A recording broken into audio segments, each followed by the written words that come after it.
बोलिए भारत माता की, भारत माता की, भारत माता की, छत्तीसगढ़ मातारी की, छत्तीसगढ़ मातारी की, छत्तीसगढ़ मातारी की, जय सतनाम, जय सतनाम। आज के इस विशाल जनसभा जो 2 साल निरंतर सेवा और निरंतर विकास के उपलक्ष्य पर यहां एकत्र आए हैं, आज के इस कार्यक्रम में हम सबके बीच बहुत ही लोकप्रिय यशस्वी मुख्यमंत्री, हम सबके बहुत ही आदरणीय सम्मानीय विष्णुदेव साय जी, हमारे जुझारू प्रदेश के भारतीय जनता पार्टी के अध्यक्ष श्री किरण सिंह देव जी, हमारे उप मुख्यमंत्री, पूर्व में अध्यक्ष रहे वरिष्ठ साथी श्री अरुण साव जी, हमारे उप मुख्यमंत्री, मेरे नौजवान साथी और छत्तीसगढ़ के गृह मंत्री भी विजय शर्मा जी, भारत सरकार में मंत्री और संसद में मेरे साथी श्री तोखम साहू जी, हमारे राष्ट्रीय उपाध्यक्षा बहन सरोज पांडे जी, बहन लता उसेंडी जी, हमारे सभी सांसदगण, हमारे सभी छत्तीसगढ़ मंत्रिमंडल के सदस्यगण, हमारे विधायकगण, पार्टी पदाधिकारीगण, हमारे यहाँ के इतनी बड़ी संख्या में आए हुए देवी और सज्जनों, मेरे नौजवान साथी और मीडिया के और प्रिंट मीडिया के मेरे इलेक्ट्रॉनिक मीडिया के मेरे साथी, मेरा यह सौभाग्य है कि आज मुझे 2 साल जो निरंतर सेवा और निरंतर विकास का संकल्प लेकर विष्णुदेव साय जी की सरकार ने शानदार 2 साल पूरे किए हैं। इस अवसर पर आने पर आपको बहुत बहुत बधाई, बहुत बहुत साधुवाद। 1 नवंबर को हमने छत्तीसगढ़ के बनने पर रजत जयंती मनाई और 2 साल आपकी सरकार के पूरे होने पर आज हम यहां पर एकत्र आए हैं। मैं जब यहां पर आया हूं तो सबसे पहले तो शिवरी नारायण मंदिर को नमन करता हूं, माता कौशल्या की मातृभूमि को नमन करता हूं और ऐसे पुण्य भूमि को नमन करता हूं जहां हम सब लोगों ने विकास की दृष्टि से एक नया आयाम देखा है। मित्रों, हम जानते हैं कि 2 साल पहले मैं यहां चुनाव के प्रचार में एक बार नहीं अनेकों बार आया था और आप सब लोगों ने उस समय भारतीय जनता पार्टी को भरपूर आशीर्वाद दिया था, भरपूर आशीर्वाद दिया था और एक तरफा भारतीय जनता पार्टी को जीत दिलाई थी।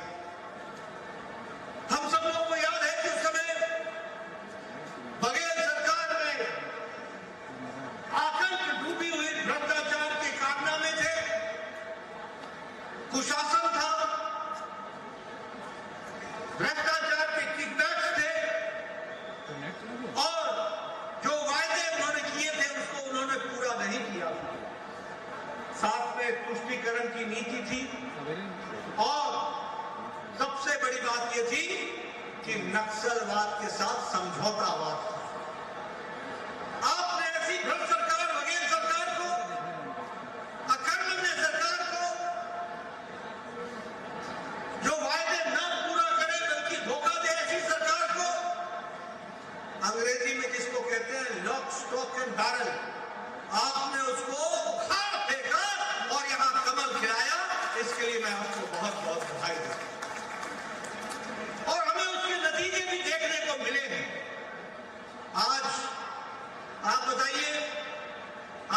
सामने आज 2 साल का रिपोर्ट कार्ड विष्णुदेव साय जी ने छत्तीसगढ़ की जनता के सामने रखा है। 2 साल का रिपोर्ट।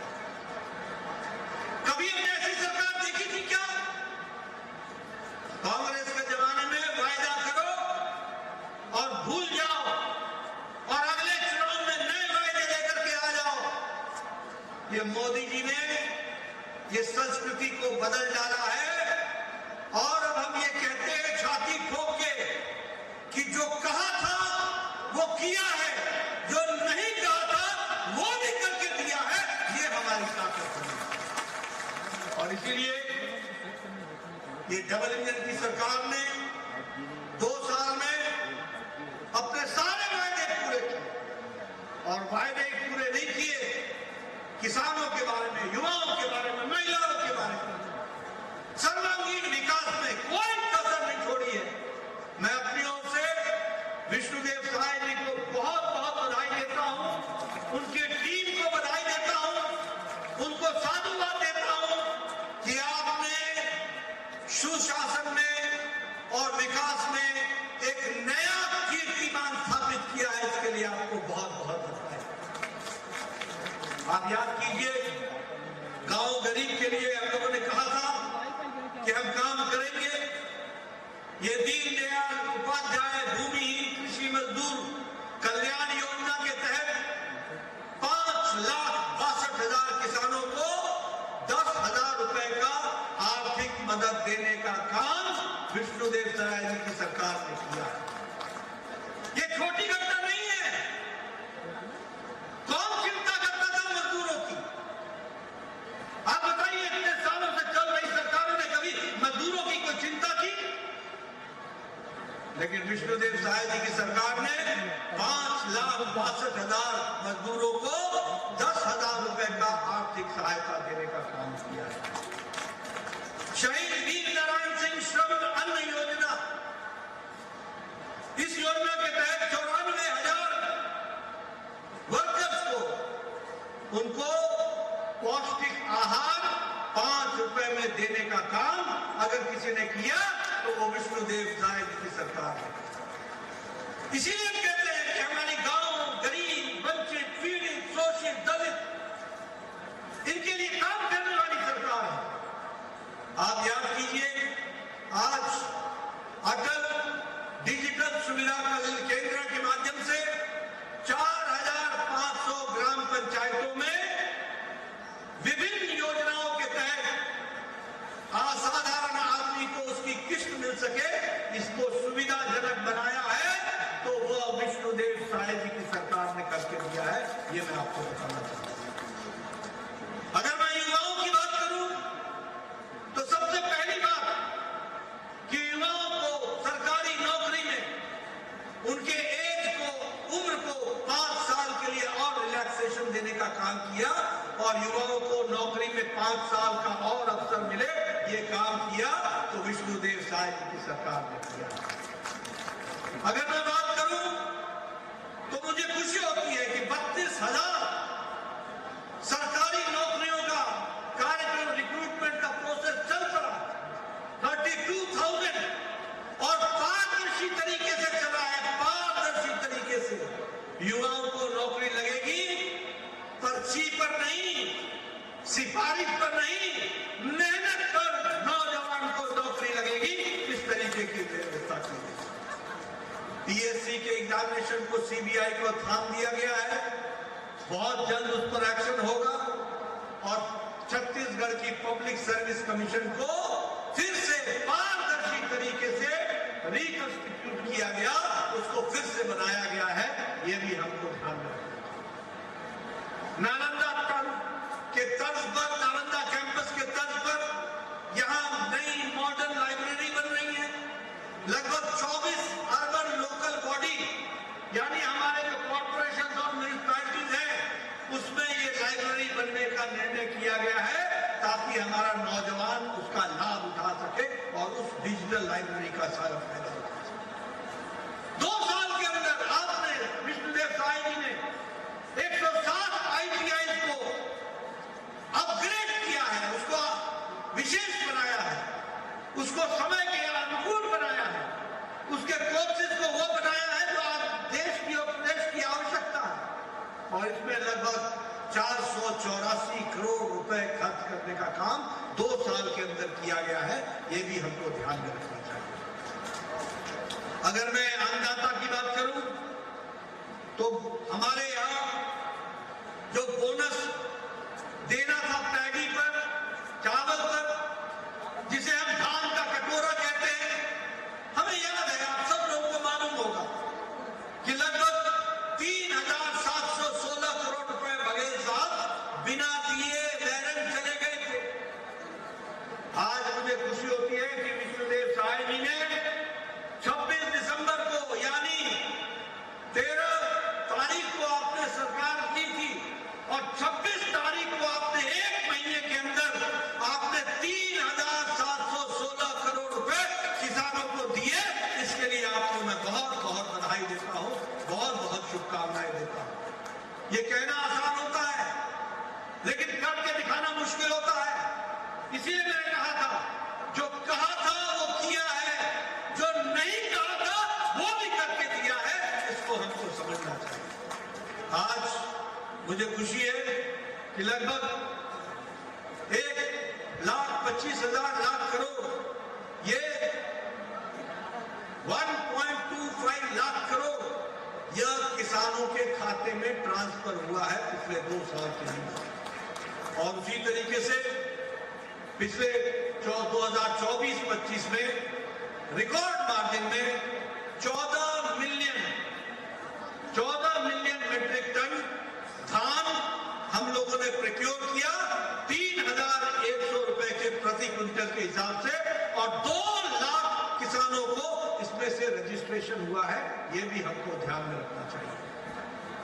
हम लोगों ने ये भी तय किया, हमारे अन्नदाता के लिए विष्णुदेव साय जी ने तय किया कि हम लगभग 11,000 प्रति एकड़ सब्सिडी देंगे किसानों को। किस पर देंगे?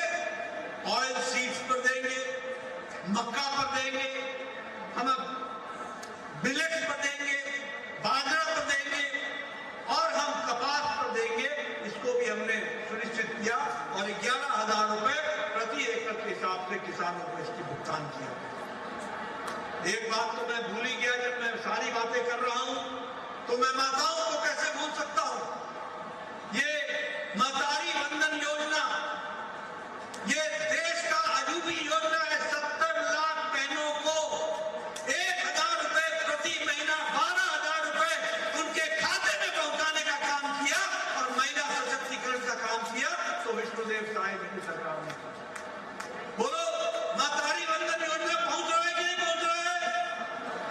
जरा जोर से बोलिए, पहुंच रहा है कि नहीं पहुंच रहा है?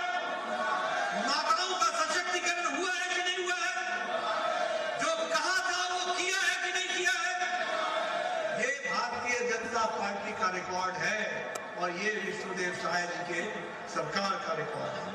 उसी तरीके से हम महतारी सदन योजना बना रहे हैं, जिस योजना के तहत लगभग 52 करोड़ रुपए खर्च होंगे और उनके लिए, महिलाओं के लिए, उनको स्वावलंबी बनाने के लिए इसको उपयोग किया जाएगा। अगर मैं आदिवासी भाइयों की बात करूं तो तेंदुपत्ता को इकट्ठा करने के लिए जो उस समय कलेक्टर्स को इकट्ठा करने वालों को 4,000 रुपए दिया जाता था, आज उसे बढ़ा करके 5,500 रुपए कर दिया गया है। ये परिवर्तन किया गया। उसी तरीके से प्रधानमंत्री जनधन योजना के तहत लगभग 60,000 परिवारों को 2,121 गांव में लगभग 18 जिलों में इसका लाभ पहुंचा है और उनको हम हर तरीके की सुविधाएं देने का काम कर रहे हैं।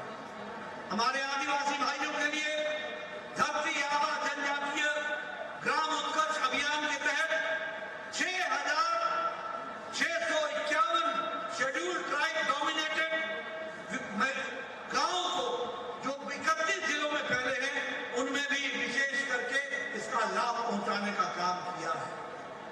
और सबसे बड़ी बात, आपने आदरणीय मोदी जी के नेतृत्व में और उनकी इच्छा शक्ति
सीमित गांव और जिले में रह गया है, उसकी भी तैयारी हो रही है। लगभग 2500 के आसपास नक्सलियों ने सरेंडर किया है। 1853 अरेस्ट हुए हैं। उसी तरीके से नक्सलाइट में हिडमा और बसव राजू जैसे को भी उनकी जीवन लीला को समाप्त करने का काम किया है, तो इस सरकार ने किया है। कांग्रेस की सरकार उनसे दोस्ती करती थी, समझौता करती थी, समय निकालती थी। ये सीधी टक्कर लेने का काम किया तो मोदी जी के नेतृत्व में डबल इंजन की सरकार ने और विष्णुदेव साय ने उसको जमीन पर उतारा है। ये मैं कहना चाहता हूं।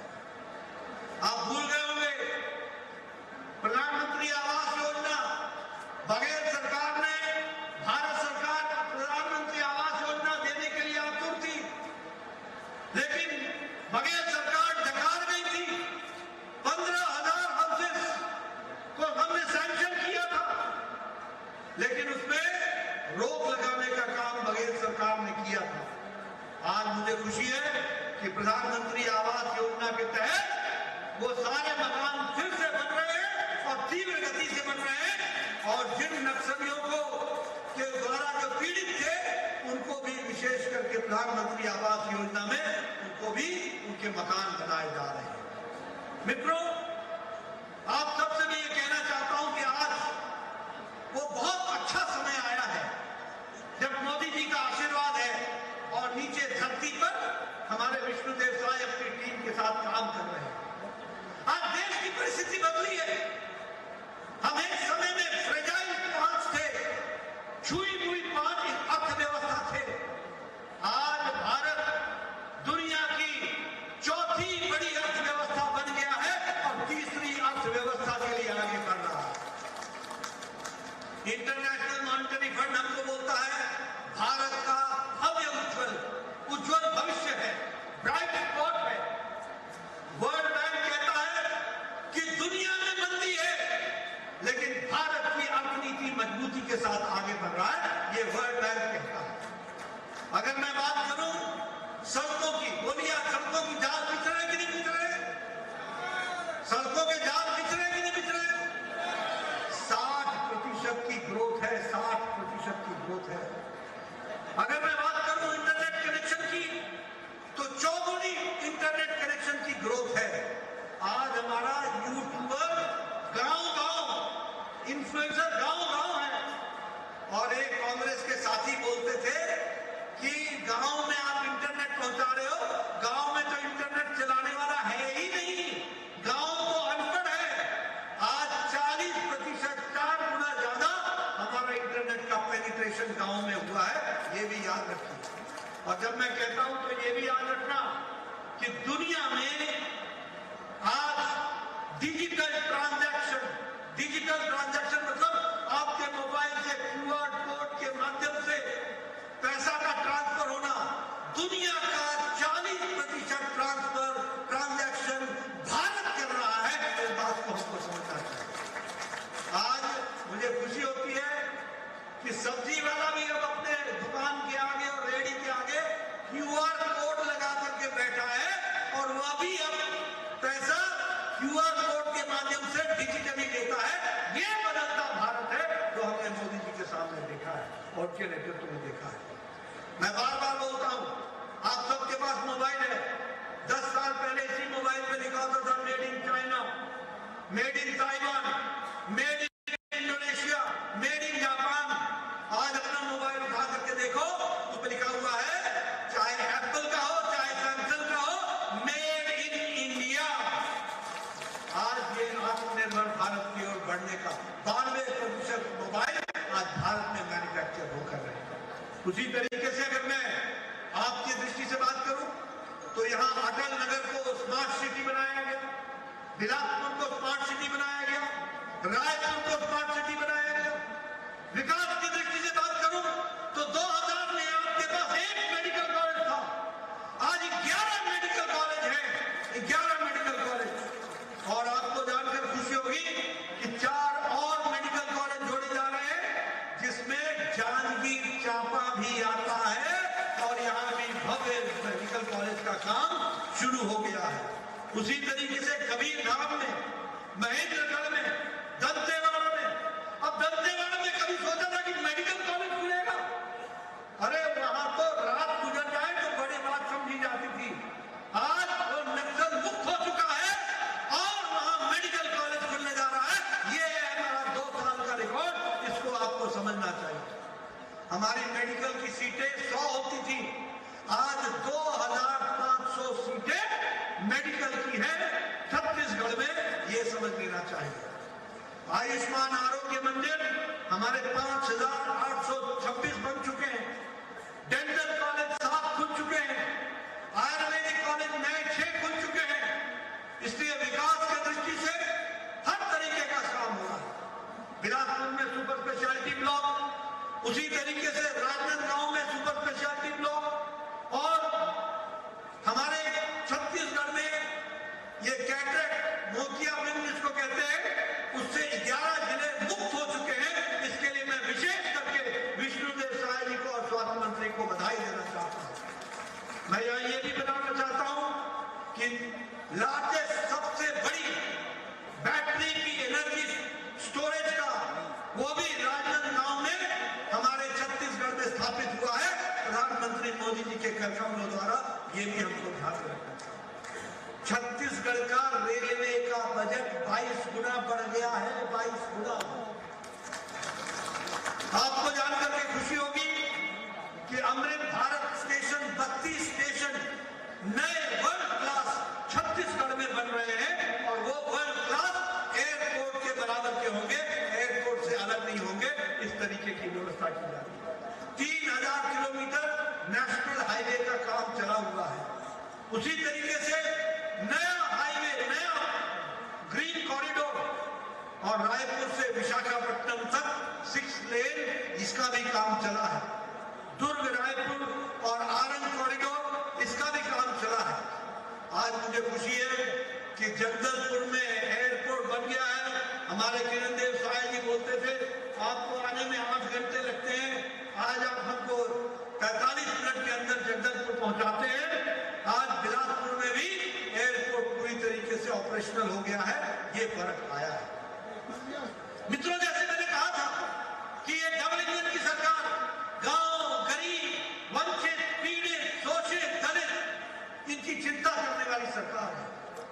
आज प्रधानमंत्री गरीब कल्याण अन्न योजना में 2 करोड़ लोगों को 5 किलो गेहूं या 5 किलो चावल, दाल देने की व्यवस्था की जा रही है।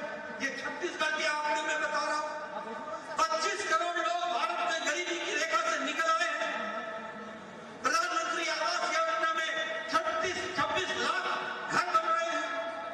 अगर मैं आयुष्मान भारत की बात करूं तो लगभग 1 करोड़ 82 लाख लोगों को उसका फायदा मिला है। अगर मैं उज्ज्वला योजना की बात करूं तो 48 लाख लोगों को गैस का कनेक्शन मिला है, और जल जीवन मिशन में लगभग 40 लाख परिवारों को जल जीवन में हर घर नल, हर घर जल से जोड़ने का काम विष्णुदेव साय जी की सरकार ने किया है। इनको मैं फिर से बहुत बहुत बधाई देना चाहता हूं। उसी तरीके से प्रधानमंत्री किसान सम्मान निधि में 26 लाख हमारे किसान हैं जिनको हर साल 6000 रुपए देने का काम भारत सरकार ने उठाया है, और उनको विशेष करके जो हमारे आदिवासी भाई हैं उनके लिए अलग से 32,500 हमारे किसान भाइयों को उसमें और जोड़ा गया है। स्वच्छ भारत में 35 लाख इज्जत घर बनाए गए हैं। इस तरीके से विकास की एक नई कहानी लिखी गई। मित्रों, मैं यहाँ ये भी आपको बोलना चाहता हूं, और मैं कांग्रेस पार्टी को बताना चाहता हूं जो यहाँ मुख्य विपक्षी पार्टी है। आप जिस तरीके से देश में काम कर रहे हैं, आपको सफलता नहीं मिलेगी।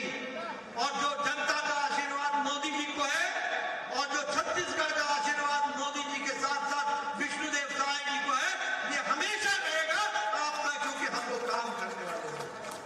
हम वो नहीं है जो पार्लियामेंट चले तो कहे कि हम SIR पर चर्चा करेंगे, SIR पर चर्चा करेंगे। जब SIR पर चर्चा होती है, यहां बैठे तोमर साहब, इनसे पूछिए, यहां बैठे बघेल जी, इनसे पूछिए, यहां बैठे संतोष जी,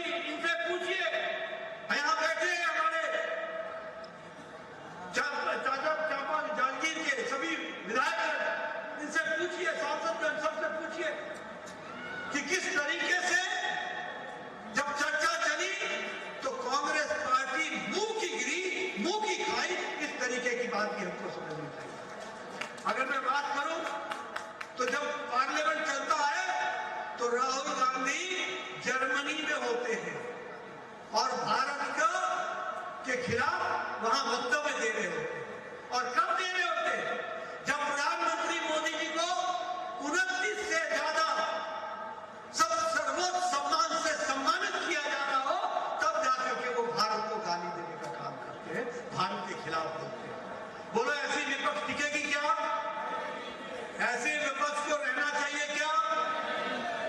ये विपक्ष भ्रष्टाचार, कमीशनबाजी, तुष्टीकरण, नक्सलवाद से दोस्ती, झूठ बोलो, वोट लो और भूल जाओ, ये कांग्रेस का तरीका है। और सबसे बड़ी बात तो ये है कि कांग्रेस पार्टी को यही नहीं मालूम कि जनता कौन सा धुन सुनना चाहती है। कांग्रेस पार्टी को यही नहीं मालूम कि जनता क्या चाहती है। कांग्रेस पार्टी को यही नहीं मालूम कि जनता की आकांक्षाएं क्या है। कांग्रेस की पार्टी को यह नहीं मालूम कि जनता की आशाएं क्या है। धारा 370 का तुम विरोध करते हो, ट्रिपल तलाक का तुम विरोध करते हो, सर्जिकल स्ट्राइक पर तुम प्रश्न खड़े करते हो, एयर स्ट्राइक पर तुम सब प्रश्न खड़े करते हो, ऑपरेशन सिंदूर के बारे में प्रश्न खड़े करते हो, तुम राम मंदिर के बनने पर खुशी जाहिर करने में तुम्हें तकलीफ होती है। तुम्हें मालूम नहीं है कि भारत की जनता राष्ट्रवाद का धुन सुनना चाहती है, तुम्हारे स्वार्थवाद का धुन नहीं सुनना चाहती। तुम्हें मालूम नहीं देश की आवश्यकता क्या है। आप तो चांदी के चम्मच से पले बड़े लोग हो, नामदार लोग हो, राजनीति शौकिया करते हो। जब पार्लियामेंट लगती हो तो जर्मनी में मिलते हो, जब देश के सर्वोच्च सम्मान से प्रधानमंत्री सम्मानित हो तो तुम देश की बुराई करने पर लगते हो। मैं आपको इसका ताजा उदाहरण देना चाहूंगा और मैं आपको बताना चाहूंगा, अभी अभी बिहार में चुनाव हुए, राहुल गांधी ने वहां एक नारा, वहां एक यात्रा निकाली। उस यात्रा का नाम था घुसपैठिए बचाओ यात्रा, नहीं, वोट चोर से बचाओ यात्रा, और जिसको हमने नाम दिया घुसपैठिया बचाओ यात्रा। इस यात्रा के तहत राहुल गांधी ने 16 दिन बिहार में लगाए, चुनाव प्रचार से पहले 16 दिन, 25 जिलों में गया, 20 से 25 जिलों में 125 विधानसभाएं कवर की। 125 विधानसभा करने के बाद लगभग पूरी कोशिश के बाद कांग्रेस पार्टी को सिर्फ 6 सीटें आई, 6 सीटें, सुपड़ा साफ हो गया। और विपक्ष को 33 सीटें आई, 33 सीटें। इनको मालूम ही नहीं है, ये वोट चोर, वोट चोर, वोट चोर, वोट चोर। जब पार्लियामेंट में चर्चा करते हैं तो भाग जाते हो। जब गृह मंत्री जवाब दे रहे थे तो पार्लियामेंट छोड़ करके भाग गए। ये मित्रों, ये अवसरवादी राजनीति करने वाली पार्टी है। ये अवसरवादी के साथ साथ स्वार्थवाद की राजनीति करने वाली पार्टी है। हम देश सेवा से जुड़े हैं। प्रधानमंत्री अपने आप को प्रधान सेवक कहते हैं। यहां बैठे तमाम नेता अगर मंच पर आते हैं तो अपना रिपोर्ट कार्ड रखते हैं, बताते हैं कि क्या हमने किया है। और दिन हम वो नहीं है जो पार्लियामेंट चले तो कहे कि हम एसआईआर पर चर्चा करेंगे, एसआईआर पर चर्चा करेंगे। जब एसआईआर पर चर्चा होती है, यहां बैठे हैं तोखम साहू, इनसे पूछिए। यहां बैठे हैं बघेल जी, इनसे पूछिए। यहां बैठे हैं संतोष जी, इनसे पूछिए। यहां बैठे हैं हमारे चापा जांजगीर के सभी विधायकगण, इनसे पूछिए, सांसदगण, सबसे पूछिए कि किस तरीके से जब चर्चा चली तो कांग्रेस पार्टी मुंह की गिरी, मुंह की खाई। इस तरीके की बात भी हमको समझनी चाहिए। अगर मैं बात करूं तो जब पार्लियामेंट चलता है तो राहुल गांधी जर्मनी में होते हैं और भारत के खिलाफ वहां वक्तव्य दे रहे होते हैं।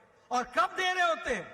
जब प्रधानमंत्री मोदी जी को 29 से ज्यादा सब सर्वोच्च सम्मान से सम्मानित किया जा रहा हो, तब जाकर के वो भारत को गाली देने का काम करते हैं, भारत के खिलाफ बोलते हैं।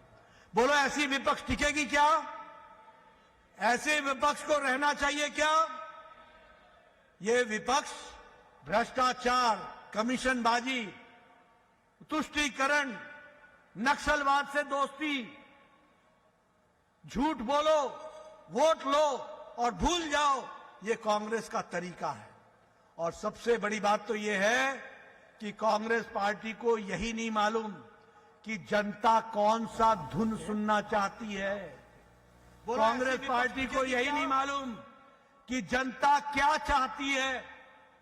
कांग्रेस पार्टी को यह नहीं मालूम कि जनता की आकांक्षाएं क्या है। कांग्रेस की पार्टी को यह नहीं मालूम कि जनता की आशाएं क्या है। धारा 370 का तुम विरोध करते हो, ट्रिपल तलाक का तुम विरोध करते हो, सर्जिकल स्ट्राइक पर तुम प्रश्न खड़े करते हो, एयर स्ट्राइक पर तुम सब प्रश्न खड़े करते हो, ऑपरेशन सिंदूर के बारे में प्रश्न खड़े करते हो, तुम राम मंदिर के बनने पर खुशी जाहिर करने में तुम्हें तकलीफ होती है। तुम्हें मालूम नहीं है कि भारत की जनता राष्ट्रवाद का धुन सुनना चाहती है, तुम्हारे स्वार्थवाद का धुन नहीं सुनना चाहती। तुम्हें मालूम नहीं देश की आवश्यकता क्या है। आप तो चांदी के चम्मच से पले बड़े लोग हो, नामदार लोग हो, राजनीति शौकिया करते हो। जब पार्लियामेंट लगती हो तो जर्मनी में मिलते हो। जब देश के सर्वोच्च सम्मान से प्रधानमंत्री सम्मानित हो तो तुम देश की बुराई करने पर लगते हो। मैं आपको इसका ताजा उदाहरण देना चाहूंगा और मैं आपको बताना चाहूंगा, अभी अभी बिहार में चुनाव हुए, राहुल गांधी ने वहां एक यात्रा निकाली। उस यात्रा का नाम था घुसपैठिए बचाओ यात्रा, नहीं, वोट चोर से बचाओ यात्रा, और जिसको हमने नाम दिया घुसपैठिया बचाओ यात्रा। इस यात्रा के तहत राहुल गांधी ने 16 दिन बिहार में लगाए, चुनाव प्रचार से पहले 16 दिन 25 जिलों में गया, 20 से 25 जिलों में 125 विधानसभाएं कवर की। 125 विधानसभा करने के बाद लगभग पूरी कोशिश के बाद कांग्रेस पार्टी को सिर्फ 6 सीटें आई, 6 सीटें, सुपड़ा साफ हो गया। और विपक्ष को 33 सीटें आई, 33 सीटें। इनको मालूम ही नहीं है, ये वोट चोर, वोट चोर, वोट चोर, वोट चोर। जब पार्लियामेंट में चर्चा करते हैं तो भाग जाते हो। जब गृह मंत्री जवाब दे रहे थे तो पार्लियामेंट छोड़ करके भाग गए। ये मित्रों, ये अवसरवादी राजनीति करने वाली पार्टी है। ये अवसरवादी के साथ साथ स्वार्थवाद की राजनीति करने वाली पार्टी है। हम देश सेवा से जुड़े हैं। प्रधानमंत्री अपने आप को प्रधान सेवक कहते हैं। यहां बैठे तमाम नेता अगर मंच पर आते हैं तो अपना रिपोर्ट कार्ड रखते हैं, बताते हैं कि क्या हमने किया है, और दिन रात आपकी सेवा में जुटे हैं। आपसे मेरा निवेदन है कि जहां हम 2 साल विष्णुदेव साय जी के नेतृत्व में मना रहे हैं, वहीं ये माओवादी मुस्लिम लीगी कांग्रेस से हो सदा सदा के लिए नमस्कार करना, ये हमारे छत्तीसगढ़ की जिम्मेवारी है। और भारतीय जनता पार्टी का कमल सदा खिलता रहे, इसकी चिंता करना हमारी जिम्मेवारी है। मुझे पूरा विश्वास है कि जहां हम 2 साल मनाने का खुशी मना रहे हैं, वहीं आज के दिन पुनः नए संकल्प के साथ छत्तीसगढ़ की जनता की सेवा के लिए कटिबद्ध है। और विष्णुदेव साय जी के नेतृत्व में छत्तीसगढ़ आगे बढ़ेगा, आगे बढ़ता चलेगा। नए सवेरे के साथ साथ हम नई उमंग और नई आकांक्षाओं के साथ नए कार्यक्रमों को लेकर आपकी सेवा में जुटेंगे। इन्हीं शब्दों के साथ बहुत बहुत धन्यवाद। जय भारत, जय छत्तीसगढ़, और जांजगीर चांपा को मैं इसलिए भी याद करता हूं कि यही जांजगीर चांपा है जहां मैं नहर के अतिथि गृह में रुका था और यही नारायण चंदेल जी के साथ रेलवे स्टेशन के सामने संपर्क वाला ऑफिस में बैठ करके चाय पी थी। ऐसे पुराने जांजगीर चांपा जो आज बदला हुआ दिखता है, उसको नमन करते हुए अपनी बात को समाप्त करता हूं। जय भारत, जय छत्तीसगढ़।